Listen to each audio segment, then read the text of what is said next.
우리 함께 오늘 말씀 나누겠습니다. 이 노래도 하나님께 노래하니 라는 제목으로 출애굽기 15장 1절에서 21절까지 함께 읽어보도록 하겠습니다. 이때에 함께 읽을게요. 시작. 이때에 모세와 이스라엘 자손이 이 노래로 여호와께 노래하니 일러스되 내가 여호와를 찬송하리니 그는 높고 영화로우시며 말과 그 탄 자를 바다에 던지셨음이로다. 여호와는 나의 힘이요 노래시며 나의 구원이시로다. 그는 나의 하나님이시니 내가 그를 찬송할 것이요 내 아버지의 하나님이시니 내가 그를 높이리로다. 여호와는 용사시니 여호와는 그의 이름이시로다. 그가 바로의 병거와 그의 군대를 바다에 던지시니 최고의 지휘관들이 홍해에 잠겼고 깊은 물이 그들을 덮으니 그들이 돌처럼 깊음 속에 가라앉았도다. 여호와여 주의 오른손이 권능으로 영광을 나타내시니이다. 여호와여 주의 오른손이 원수를 부수시니이다. 주께서 주의 큰 위엄으로 주를 거스르는 자를 엎으시니이다. 주께서 진노를 바라시니 그 진노가 그들을 지푸라기 같이 사르니이다. 주의 콧김에 물이 쌓이되 파도가 언덕같이 일어서고 큰 물이 바다 가운데 엉기니이다. 원수가 말하기를 내가 뒤쫓아 따라잡아 탈취물을 나누리라. 내가 그들로 말미암아 내 욕망을 채우리라. 내가 내 칼을 빼리니 내 손이 그들을 멸하리라 하였으나 주께서 바람을 일으키심에 바다가 그들을 덮으니 그들이 거센 물에 납같이 잠겼나이다. 여호와여 신 중에 주와 같은 자가 누구니이까? 주와 같이 거룩함으로 영광스러우며 찬송할 만한 위엄이 있으며 기이한 일을 행하는 자가 누구니이까? 주께서 오른손을 드신즉 땅이 그들을 삼켰나이다. 주의 인자하심으로 주께서 구속하신 백성을 인도하시되 주의 힘으로 그들을 주의 거룩한 처소에 들어가게 하시나이다. 여러 나라가 듣고 떨며 블레셋 주민이 두려움에 잡히며 에돔 두려움둥이 놀라고 모압 영웅이 떨림에 잡히며 가나안 주민이 다 낙담하나이다. 놀람과 두려움이 그들에게 임함에 주의 팔이 크므로 그들이 돌같이 침묵하여 싸우니 여호와여 주의 백성이 통과하기까지 곧 주께서 사신 백성이 통과하기까지였나이다. 주께서 백성을 인도하사 그대 주의 기업을 산에 심으시리이다. 여호와여 이는 주의 초소를 삼으시려고 예비하신 것이다. 주여 이것이 주의 손으로 세우신 성소로소이다. 여호와께서 영원 무궁하도록 다스리시도다 하였더라. 바로의 말과 병거와 마병이 함께 바다에 들어가매 여호와께서 바닷물을 그들 위에 되돌려 흐르게 하셨으나 이스라엘 자손은 바다 가운데서 마른 땅으로 지나간지라. 아론의 누이 선지자 미리암이 손에 소고를 잡음에 모든 여인도 그를 따라 나오고 소고를 잡고 춤추미 미리암이 그들에게 화답하여 이르되 너희는 여호와를 찬송하라. 그는 높고 영화로우시며 말과 그 탄 자를 바다에 던지셨음이로다 하였더라. 아멘.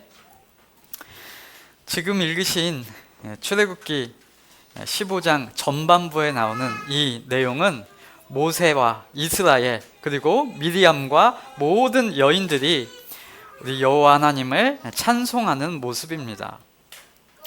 그들이 왜 이렇게 길게 이런 노랫말로 찬송을 했는지는 앞에 14장의 내용을 보면 나옵니다.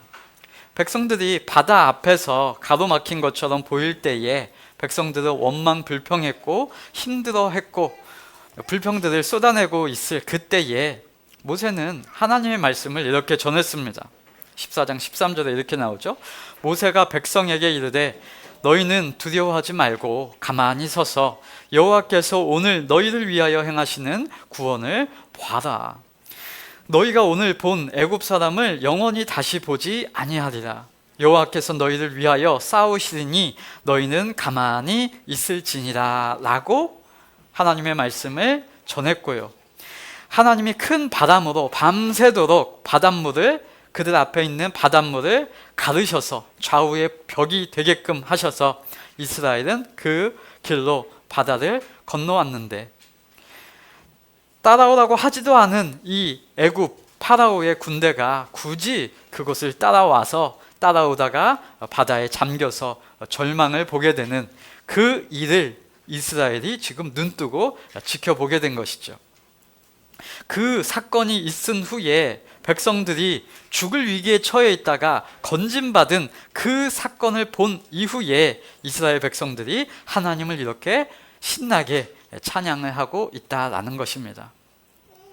한 가지 생각해 보시고, 우리가 출애굽기 지금 1장에서 14장까지를 했는데 15장에 앞서서 한 가지 짚고 넘어갈 부분은, 하나님께서 출애굽하면서 지금까지 이스라엘에게나 모세에게나 미리암에게나 이 많은 여인들에게 너희 여호와 하나님을 찬송해라, 나를 경배해라 라고 말씀하신 적이 없었다는 것입니다.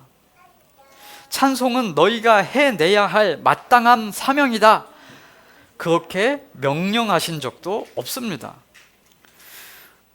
누가 이 이스라엘 백성들에게 하나님을 찬송하라고 시킨 적도 없고, 모세가 이 백성들에게 찬송하기 캠페인을 벌인 적도 없습니다.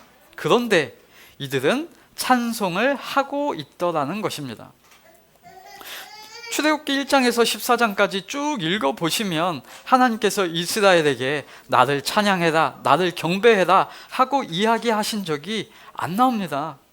그런데 이들은 오늘 15장에 읽어보니까 자원하여서 스스로 기뻐하며 긴 이 노랫말로 속옷치면서 찬송을 하고 있더라는 것입니다.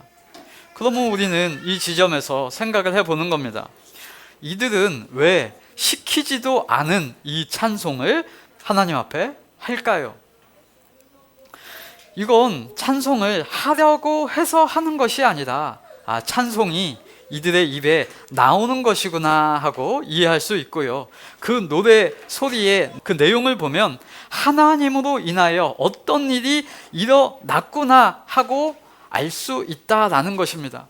그러니까 하나님이 어떠한 일을 행하심을 본 자들이 찬송이 나오는 거구나 하고 우리는 알 수 있습니다.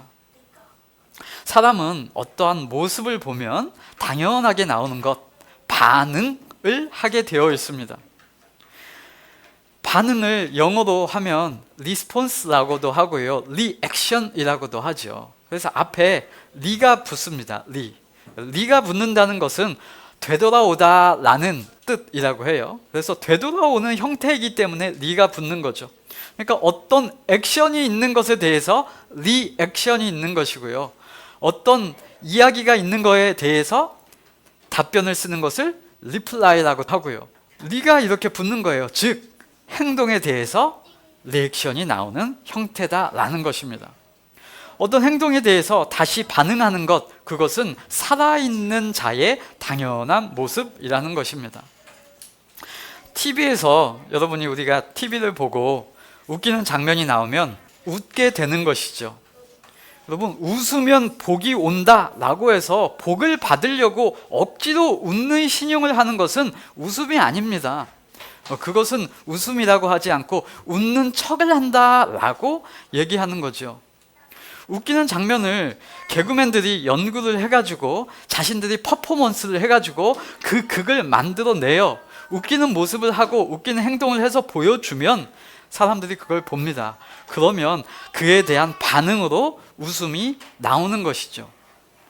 저는 요즘 재밌게 보고 있는 프로가 TV에 이제 Sing Again이라고 하는 프로가 있는데, 그거를 보다가 갑자기 노래를 듣고 있다가 감동이 되는 것이 있고, 노래 가사말을 듣다가 와, 저 사람의 삶에 이렇게 얹어 보면 감동이 되는 경우가 있어서 눈물이 나는 경우가 있습니다. 그거 눈물 흘려라 라고 해가지고 흘리는 게 아니라 당연한 반응으로 나타나는 것입니다. 네, 슬픈 영화를 보면 이때 울으셔야 합니다, 이때 눈물을 흘려야 합니다 하지 않아도 좌절로 감동이 되고 동감이 되어서 눈물이 나타나는 것, 영화에 대한 반응으로 자동으로 나타나는 것이라는 것입니다.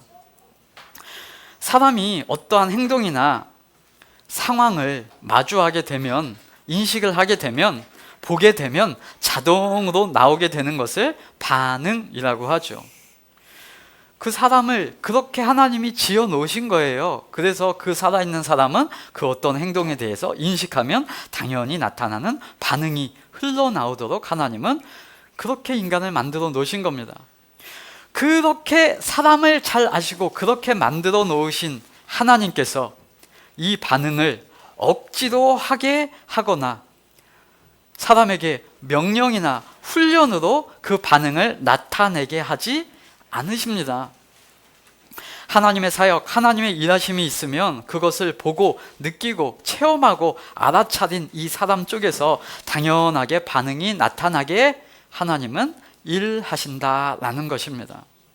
하나님이 이스라엘에게 행하신 일이 있으면 그것을 알아본 사람들은 모두가 내가 여호와를 찬양하리니 하고 오늘 15장 1절에서 21절에 나오는 이 내용으로 당연하게 나오는 것이다 라는 것이죠.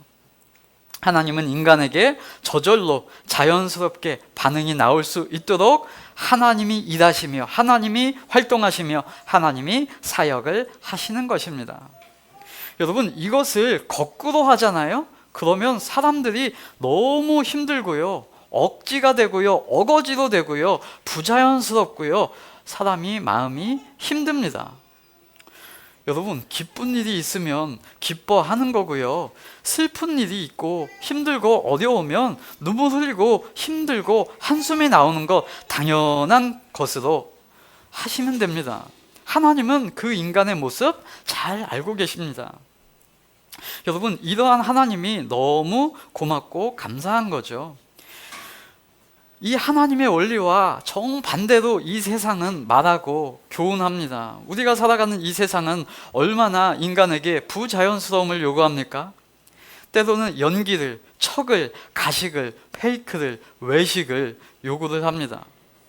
제가 사회생활을 이제 첫 발을 내딛으면서 이제 군대 생활을 시작을 하게 되잖아요.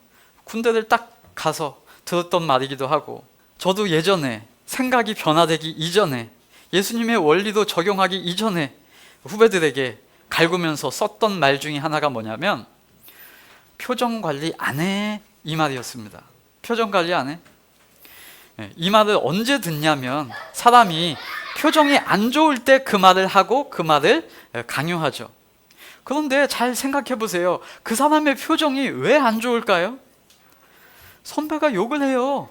선배가 태움을 하고 갈군단 말입니다. 그러면 표정이 당연히 안 좋게 반응이, 리액션이 나타나죠. 그때 이제 사람들은 얘기하는 겁니다. 야, 표정 관리 안 하냐? 표정을 내가 안 좋게 액션을 했지만 리액션은 너는 좋게 하라 라고 하는 명령을 저한테 또 해내는 겁니다. 여러분, 우리가 이런 시대, 이런 상황, 이런 인간의 인식 속에서 살아가고 있다는 거예요. 여러분, 우리가 보고 듣고 만나는 많은 매체들, 사람들의 표정 뒤에 얼마나 많은 어려움, 힘듦, 아픔이 있는지 모릅니다. 그럼에도 불구하고 세상은 그걸 요구하지 않고 어거지로 리액션을 하라고 요구하죠. 개그맨들이 그렇게 힘든데도 불구하고 웃어야 하는 때가 참 힘들다라고 고백하는 개그맨도 있었죠. 그런데 웃어야 하고, 그런데 이뻐 보여야 하고, 그런데 표정은 좋게 해야 한다라는 것은 훈련이 되어 있으니까 이제 사회에 나와서 액션하면 웃어야 하고 웃는 척을 하고 살아가지요. 성경은 그렇게 말씀하지 않으시고 하나님은 인간에게 그렇게 말씀하지 않습니다. 오히려 이렇게 말씀하십니다. 로마서 12장 15절에 이렇게 나오죠. 즐거워하는 자들과 함께 즐거워하고 우는 자들과 함께 울라. 여러분, 너무 당연한 말씀이고 인간의 자연스럽게 나오는 것을 말씀하신 것입니다. 그런데 우리는 이 문화 속에서 자꾸 거꾸로 배우고 거꾸로 어거지로 적용하도록 배웁니다. 저희 딸이 요즘에 이제 노래를 하나 배워왔더라고요. 어린이집에서 노래를 막 흥얼거리는데 뭐라고 부르냐면 울면 안 돼, 울면 안 돼, 산타 할아버지가 우는 아이에게는 선물을 안 주신대요. 아니 지금 애는 너무 서러워가지고 울 거 아니에요. 애가 그냥 우나요? 답답하고 힘들고 어려우니까 울 텐데 그런 아이에 대해서 노래를 지었는데 울면 안 된대요. 울면은 선물을 안 준대요. 너무 치사해. 울면은 선물을 주고 은혜를 받고 기쁜 일이 있어야 이 울음이 기쁨으로 바뀌지. 그 노랫말이 사실이라면 이 산타 할아버지는 너무 나빠요. 그래서 저는 예수님이 훨씬 좋더라고요. 예수님의 말씀을 들어보니까 이렇게 나옵니다. 마태복음 5장 4절에 애통하는 자는 복이 있나니 그들이 위로를 받을 것이며. 그래서 우리 아이한테 얘기했어요. 이제 아빠가 울지 말라고 안 할게. 울어도 돼. 괜찮아. 울어도 돼. 너 위로받을 거야. 네, 예수님의 말씀이 그거죠. 성경은 인간에게 할 수 있도록 일을 하시고 그 반응을 만들어 내시는 거예요. 그거를 어거지로 그런 결과를, 너의 리액션을 조작하려고 하는 것이 아니라 자연스러운 반응이 나타낼 수 있도록 하나님께서 그렇게 일하신다는 것입니다. 그래서 야고보서 5장 13절에 이렇게 나옵니다. 너희 중에 고난 당하는 자가 있느냐? 그는 기도할 것이요. 즐거워하는 자가 있느냐? 그는 찬송할지니라. 여러분, 이게 너무 당연한 거예요. 고난당해서 힘드세요? 그때 하나님을 찬송해라. 웃어야 복이 온다. 이렇게 성경은 말하는 게 아니라니까요. 고난당해서 힘드세요? 그때 찬송해라, 기뻐해라. 이게 아니라 고난당하고 힘들면 하나님께 호소하세요. 아뢰세요. 기도하세요. 이 얘기를 하는 거고, 기쁘고 즐거우세요? 행복하세요? 그러면 기뻐 찬송해라, 이렇게 얘기하는 겁니다. 그런데 또 우리는 사회에서 이걸 거꾸로 배우죠. 야, 고난당하고 힘드냐? 어렵냐? 그런 거는 최대한 숨겨라. 야, 힘든 사람, 어려운 사람 도와주는 세상이 아무도 없다. 야, 힘든 척 하면은 아무도 옆에 안 온다. 힘든 얘기하면 사람들 다 피한다. 네, 그게 실제로 사람들은 그래요. 사람들은 그런 겁니다. 그러니까 성경은 누구한테 아뢰라? 네, 하나님께 아뢰라. 힘들 때 주님께, 하나님께 나아가자라고 얘기하는 겁니다. 또 반대도, 야, 기쁜 거 있냐? 좋은 일 있냐? 그러면 너무 티내면 안 돼. 기뻐하고 그러면 다른 사람들이 시샘하고 질투하고 너 거 빼앗으려고 하니까 최대한 숨겨. 이렇게 세상은 교훈하죠. 네, 사람들은 그러는 겁니다.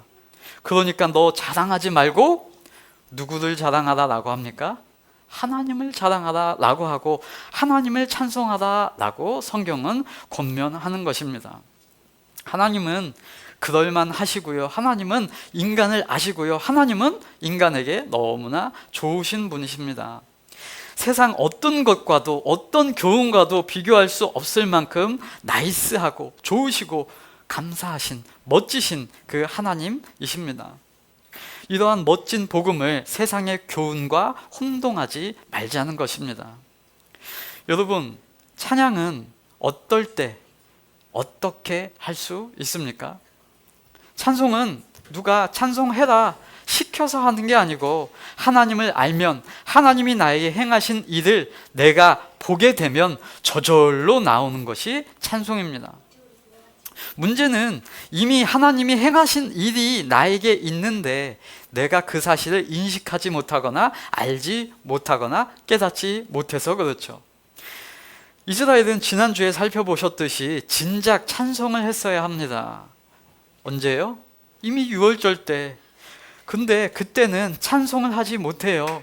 떨떠름하고 오히려 이 홍해 앞에서 원망불평하죠. 그런데 언제 이스라엘이 찬송을 합니까? 자기들이 구원받은 사실을 인지하고 알 때에, 시키지도 않았는데 이 찬송을 하더라라는 것입니다. 저와 여러분은 언제나 찬송하며 살아갈 수 있습니다. 왜 그럴까요? 우리는 하나님을 알고 하나님이 우리를 구원하심을 알고 성경에 수없이 나오는 찬송의 이유가 되시는 그 주님께서 여전히 우리와 함께 계시고 칼이나 기근이나 어떤 피조물이라도 어떤 죽음조차도 우리를 하나님의 사랑 안에서 갈라놓을 수 없게 하셨음을 알기 때문에 찬송할 수 있죠. 많은 시련이 있고 어려움이 있을 그때에도 우리는 찬송할 수 있는 것입니다. 그래서 다시 말하면 누가 찬송할 수 있습니까? 하나님의 행하심을 아는 자가 하는 것이고 그 찬양이 나올 만하게 하나님이 그렇게 역사하셨다는 것을 아는 자가 찬송이 나오더라라는 것입니다.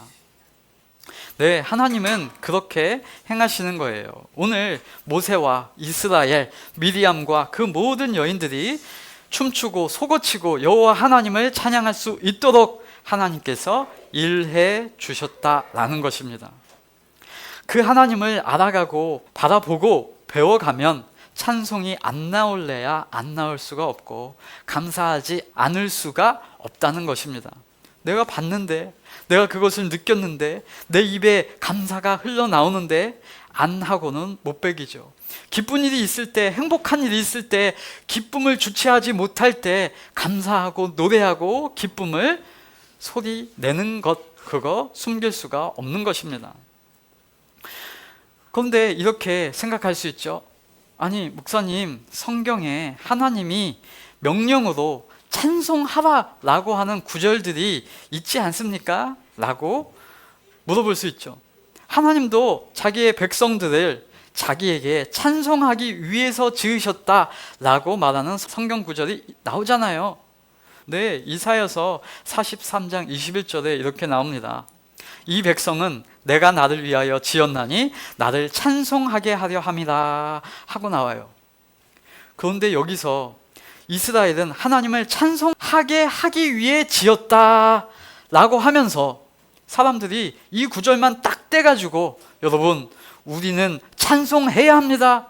여러분, 어떨 때나 힘들 때나 찬송해야 됩니다. 우리는 그 찬송하는 사명자입니다 하고 또 찬송을 강조하고 그 찬송을 명령하셨다 라고 강조하면 듣는 사람 입장에서 찬송이 잘 안 나옵니다. 왜요? 찬송은 자연스럽게 흘러나와야 하는 것이지 찬송해라 라고 하면 찬송할 마음이 안 드는 게 인간의 마음이라니까요. 그건 찬송이 아니라 억지로 시켜서 노래하라고 하니까 하는 노래가 되죠.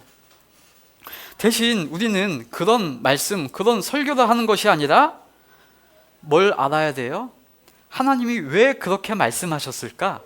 왜 그렇게 성경에 써져 있을까? 그 본문만 딱 떼가지고 보는 것이 아니라 그 앞에 나오는 얘기를 우리는 귀 기울여 봐야 합니다. 하나님이 앞서 말씀하신 내용이 무엇인가? 이 말씀을 하시기 전에 먼저 하신 내용이 무엇인가? 그걸 제가 한번 읽어드려 볼게요. 이사야서 43장 19절부터 이렇게 나옵니다. 보라, 내가 새 일을 행하리니 이제 나타낼 것이다. 너희가 그것을 알지 못하겠느냐? 반드시 내가 광야의 길을 사막의 강을 내리니 장차 들짐승 곧 승냥이와 타조도 나를 존경할 것은 내가 광야의 물을 사막의 강들을 내어 내 백성 내가 택한 자에게 마시게 할 것입니다. 이 백성은 내가 나를 위하여 지었나니 나를 찬송하게 하려 함이라 입니다. 여러분, 찬송을 강조하는 주제의 설교와 하나님이 말씀하신 이 하나님의 일하심을 강조하는 내용과 전혀 다른 것을 우리는 볼 수 있죠. 하나님이 그냥 찬송해라 이런 얘기를 하는 것이 아니라 하나님이 뭘 하시겠대요? 하나님이 새 일을 행하신다고 하셨고 나타내셨고 알게 하셨고 광야 같은 이 사막 같은 이 삶 가운데 강을 내신다고 하셨고 들짐승 승냥이도 타조도 하나님을 존경하게 하시는 그 일을 하신다고 하셨고 찌는 듯한 사막에서 오아시스 물을 내셔서 이 백성들에게 마시게 하시겠대요. 그러면 찬양이 안 나옵니까? 와, 이거 너무 좋다, 너무 시원하다, 기쁘다, 즐겁다 나오죠. 그 하나님이 행하신 일을 나타내셨어. 그러면 이 찬양이 할렐루야가 오 하나님 감사합니다가 저절로 나오도록 지금 하나님이 거 봐라, 내가 너희 찬송하게 해준댔지, 이 얘기를 하시는 거잖아요. 와, 주님 감사합니다. 이 광야 같은 세상에 오아시스 같네요. 신나네요. 주님 고맙습니다 하고 찬양하게 하신다는 거예요. 하나님의 약속입니다. 하나님의 명령, 어거지가 절대 아니죠. 하나님이 그렇게 해주시고 일해주시고 나타내 주시면 그것을 본 자는, 혜택을 맛본 자는, 아는 자는, 경험한 자는 감사하는 것 너무나 쉽고 당연하고 자연스러운 것입니다. 와, 굉장하다. 하나님 멋지시다. 이스라엘이 노래하고 찬양하는 게 어렵지가 않게 되는 것이죠. 새롭게 내용을 만들어 가지고 하나님을 어떻게 찬양해라, 야 너 힘든 와중에서도 하나님을 찬양해야 된다, 성경은 그런 얘기가 아니라는 것입니다. 내가 힘든데 하나님한테 옳게 보여서 내가 끄집어내 가지고 하나님을 찬양하면 그게 찬양이냐니까요. 아니요, 그거는 척하는 거예요. 외식하는 거예요. 내가 새로운 내용을 새롭게 만들어서 창작의 고통을 가지고 노랫말을 쓰는 것이 아니라, 성경의 찬양들을 보면 하나님이 하신 일을 그저 말하는 겁니다. 반응이 그러니까 자연스럽다는 것입니다. 자기들은 홍해를 건널 생각 못했고 원망 불평밖에 하지 못했고 힘들어했고 절망 중에 있었는데, 자기들이 생각지도 못한 그 홍해 건너는 일을 하나님께서 행해 주셨고 애굽 병거와 마병들이 물에 빠져 죽는 것을 보게 되었습니다. 자신들의 살기를 가지고 쫓아오는 그들이 막아지는 모습을 경험했습니다. 그래서 찬송의 내용이 15장 4절부터 10절까지 그 하나님의 일하심을 계속 말하는 것입니다. 하나님이 행하신 그대로, 이스라엘 백성들이 본 그대로 나오는 거예요. 신앙은 하나님이 행하신 일에 대해서 내가 하나님의 사역의 결과로 받은 것에 대해서 반응하는 것입니다. 그래서 신앙은 매우 자연스러운 것이며 결과로 우리 삶에 흘러나오는 반응이라는 것입니다. 순서적으로 보면요, 하나님이 일을 하신 것이 먼저예요. 하나님이 행하신 일이 먼저예요. 그리고 그것을 인간이 맛보고 경험한 이후에 찬양이, 반응이 흘러나오는 것입니다. 더 정확히 도식화해 보면 하나님이 나를 위해 큰 일을 행하신 것, 이거는 무조건 팩트거든요.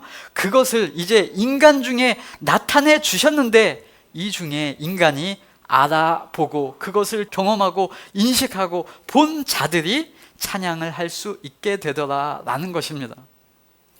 여러분, 그렇기에 우리 삶에 혹 찬양이 안 나오십니까? 혹 감사한 마음이 안 드십니까? 혹 인생이 답답한 것 같고 홀로 있는 것 같고 공고한 것 같고 어려울 때가 있으십니까? 그러면 어떻게 해야 됩니까? 감사해야지, 기쁘게 해야지, 아유 고맙다고 해야지, 말을 해야지, 얼굴 표정을 좋게 해야지, 이걸 하실 게 아니라 하나님을 아시고 하나님의 뜻을 함께 알아가시길 원합니다. 네, 세상에서 주장하는 여러 가지 교훈들이 있습니다.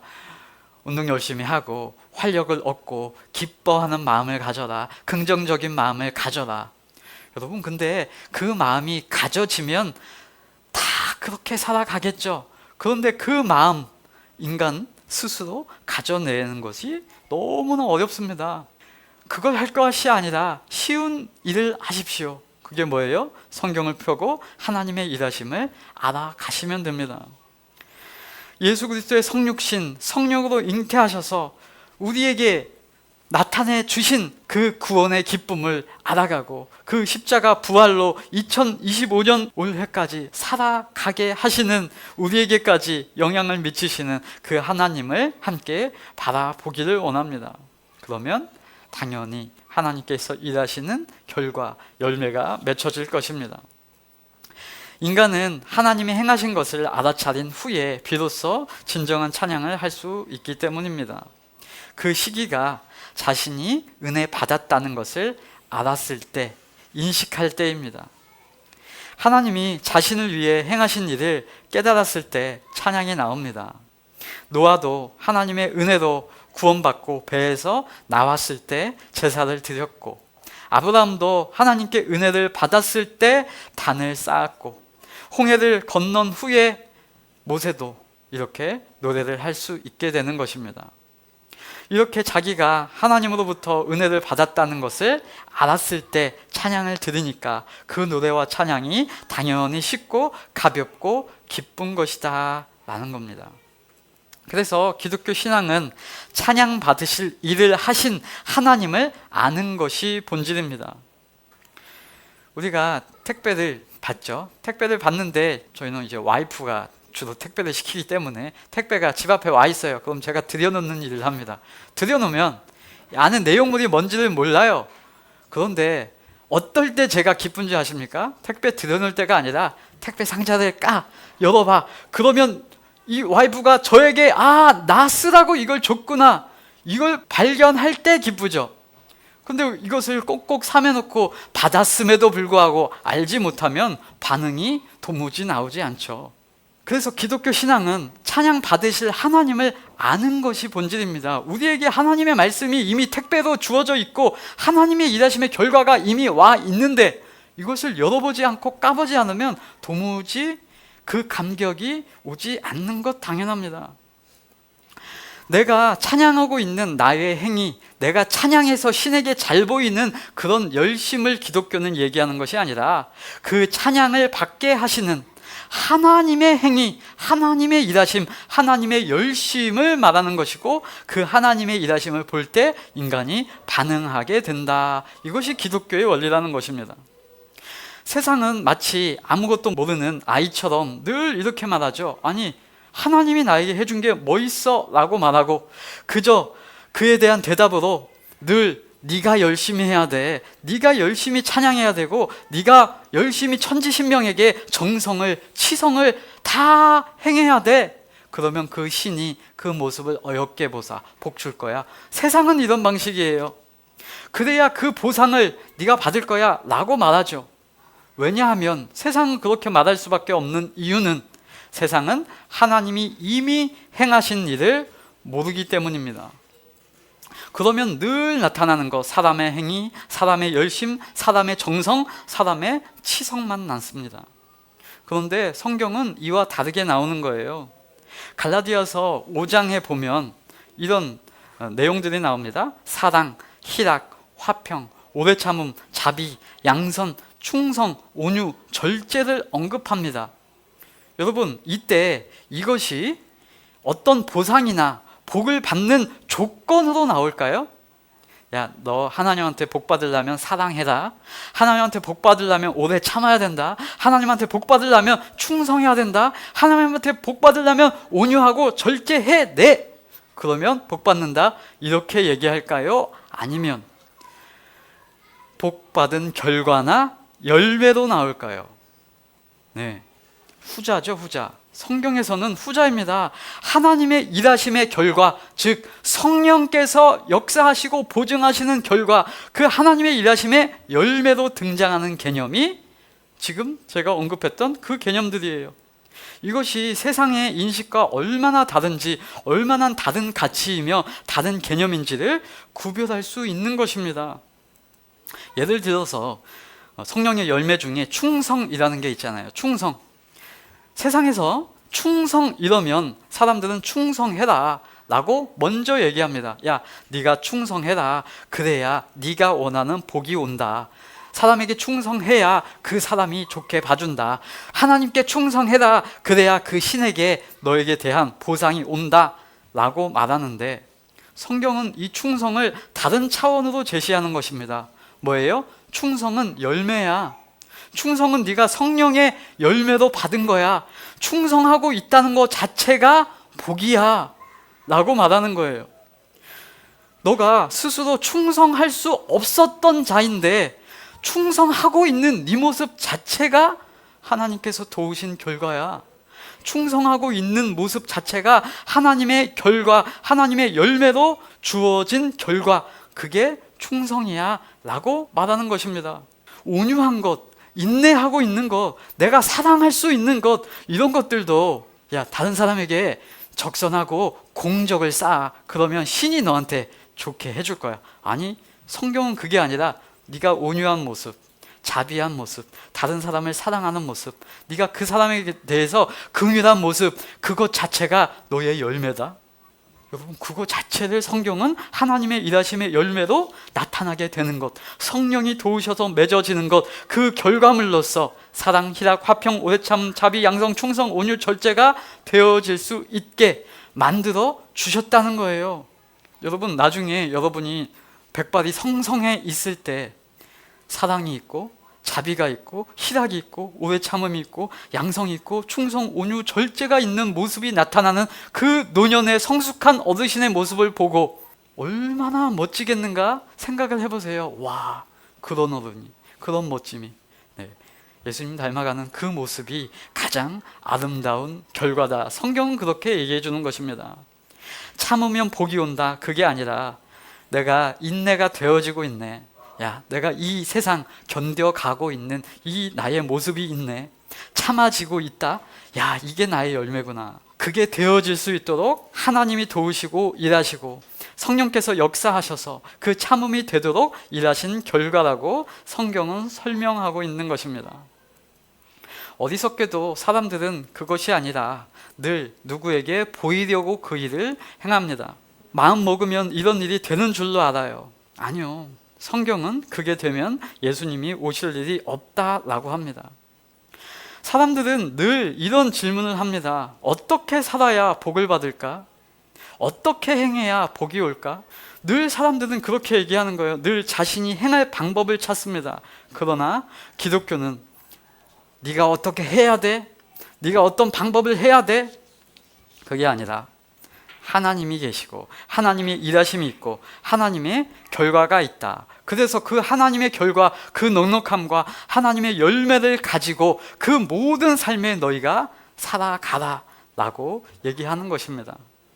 화평한 모습을 하나님께 보여드려서 하나님께 감사하는 모습을 억지로라도 보여드려서 하나님이 나에게 복 주실 수 있도록 생각할 수 있다고 하는 인식은 여러분, 화평이 아니라 오히려 하나님을 모르고 하나님을 기만하는 태도 아닙니까? 야, 어려울 때도 감사해. 그 모습을 보고 하나님이 복 주셔. 이거 하나님을 기만하는 말 아니냐고요. 하나님이 그 속을 모르실까요? 나 지금 짜증나고 힘든데 감사해. 그래, 하나님 감사합니다 해가지고 복을 얻어 끌어당기려고 하는 그 비인격적인 모습을 하나님은 모르실까요? 내가 충성하기 싫은데 충성하는 모습을 비춰서 신에게 이쁨 받아서 복을 받아내려고 하는 모습은 충성이 아니라 쇼입니다. 그 모습 하나님이 모르실까 봐요. 여러분, 그 마음이 안 들면 안 드는 삶을 살아가세요. 괜찮아요. 한 가지를 우리는 더 해야죠. 왜 이런 마음이 들지? 왜 이런 생각이 들지? 왜 원망이 나오지? 내가 뭘 모르고 있는 건 아닐까? 이 생각을 해야죠. 그리고 우리는 한 가지를 더 하는 겁니다. 하나님을 알아가고 이렇게 생각할 게 아니었네. 이런 하나님이 아니셨네. 이런 삶에 적용할 이런 인식이 좋은 인식이 아니었네. 내가 알고 보니까 이렇게 생각할 게 아니었어. 그래서 나타나는 결과, 그것을 성경은 얘기하는 거죠. 기독교는 세상과 다른 개념을 선언하는 것입니다. 저와 여러분은 하나님이 하신 일을 알고 이미 그 결과를 갖고 계신 분입니다. 갖고 계실 뿐만 아니라 확증받고 확증 가운데, 결과 가운데 거하시는, 성령께서 함께 하시는 성도라 이름받은 그 하나님의 자녀라는 사실을 기억하시기 바랍니다. 어떨 때에도요, 바다가 앞에 막혀 있을 그때에도요. 여러분, 오늘 이스라엘 백성들이 이렇게 찬양하고 소고치고 춤추잖아요. 다음 주에 싹 바뀝니다. 물이 없다고 이제 원망불평을 하기 시작하는데, 똑같은 사람 만나 원망불평하다가 싹 좋아지니까 춤추고 찬양하다가 이제 축 물이 없으니까 원망불평. 네, 사람은 그런 겁니다. 그럴 때에 하나님은 또 어떻게 이들에게 행하시는가? 네, 그것을 알아야죠. 성도는 그렇게 획획 바뀌지 않아도 되죠. 이제 뭘 알아야 돼요? 하나님은 우리에게 어떻게 행하셨는가? 그러면 혹 우리 앞에 물이 막혀 있을 때라도 하나님께서 역사하시는 거지. 하나님께서 우리를 또 도우시지. 하나님의 자녀로, 하나님의 사랑으로 우리는 이것도 넉넉히 이기리라 하고 나아가는 것이죠. 그 하나님의 자녀에게 하나님이 명령하시는 것이 아니라 우리에게 이러한 마음을 가지고 계시다고 성경은 설명합니다. 여러분, 데살로니가 전서 5장에 보면 저와 여러분이 잘 아는 말씀이 있죠. 항상 기뻐하라, 쉬지 말고 기도하라, 범사에 감사하라. 이것이 그리스도 예수 안에서 너희를 향하신 하나님의 뜻이니라. 이거는 하나님이 명령하시는 게 아니에요. 모든 삶 가운데 너 기뻐해, 이런 얘기를 하는 게 전혀 아닙니다. 우리를 그렇게 늘 기쁨과 기도와 감사가 넘쳐나시게 하기 위해서 하나님이 일하셨다. 그게 내 마음이다. 내가 너희를 위하여 밤낮 수고로이 일하고 너희를 위하여 오늘도 내가 너희를 위하여 돕는다 라는 내용이 있다는 선언이에요. 약속이에요. 그게 어디 나와요? 네, 그 앞 구절들에 나옵니다. 데살로니가전서 5장 9절에서 10절에 이렇게 나와요. 들어보세요. 하나님이 우리를 세우심은 노하심에 이르게 하심이 아니요 오직 우리 주 예수 그리스도로 말미암아 구원을 받게 하심이라. 예수께서 우리를 위하여 죽으사 우리로 하여금 깨어 있던지 자든지 자기와 함께 살게 하려 하셨느니라. 하나님이 그 일을 하셨어요. 언제? 우리로 하여금 깨어 있든지 자든지 예수님과 함께 살게 하려 하셨느니라. 그게 하나님의 마음이라고요. 그러니까 너희는 어떻게 살 수 있다? 항상 주님과 함께 감사하면서 기뻐하면서 즐거워하면서 행복하게 살아갈 수 있어. 그게 누구의 뜻이에요? 하나님의 뜻이라니까요. 자녀가 이 마음을 알아주기를 부모님은 원하잖아요. 근데 늘 자녀들은 엄마가 해준 게 뭐 있어? 아버지가 해준 게 뭐 있어? 있다니까요. 이걸 알아가야죠. 성도는 하나님이 우리를 위하여 일하신 하나님의 마음은 너희가 항상 기뻐하기를 원한다. 그래서 내가 너희를 위해서 죽었어. 너희가 항상 쉬지 않고 나에게 힘든 거 어려운 거 소통하면서 나와 교제하며 살아가기 원한다. 너희가 모든 일에 감사가 넘쳐나기를 원한다. 야, 이것 때문에 힘들고 저것 때문에 어렵고, 야, 아니야, 내가 너희를 위해서 이런 일을 하겠어. 그래서 혹 그런 일이 너희 눈앞에 다가와도 본질을 바라보면서 기뻐할 수 있도록 내가 너희에게 일해 주었어. 그걸 알기를 원한다. 네, 그게 예수님의 마음, 예수님의 그 크신 일하심이라는 겁니다. 그 하나님의 일하심, 그 하나님의 마음을 이루시기 위해 예수께서 우리에게 행하신 일, 그것을 기록하고 나서 그 다음에 항상 기뻐하라, 쉬지 말고 기도하라, 범사에 감사하라 라고 말씀하시는 것이죠. 그래서 그 하나님의 선하심을 우리는 찬양하며 기도하며 감사하며 행복하게 살아갈 수 있다는 것입니다. 여러분, 우리 삶의 환경과 희노애락 속에서 이제 2025년의 해는 오늘을 지나면 한 달을 남겨두고 있습니다. 우리의 모든 삶 속에 함께 하시는 그 기쁨은 이미 우리에게 이루어져 있다는 사실을 다시 한번 기억하십시다. 하나님의 사랑을 말씀을 통해서 늘 새롭게 발견하며 깨달아 감으로 날마다 기쁨과 즐거움으로 찬송을 하며 반응하며 살아가시기를 예수 그리스도 이름으로 축원합니다.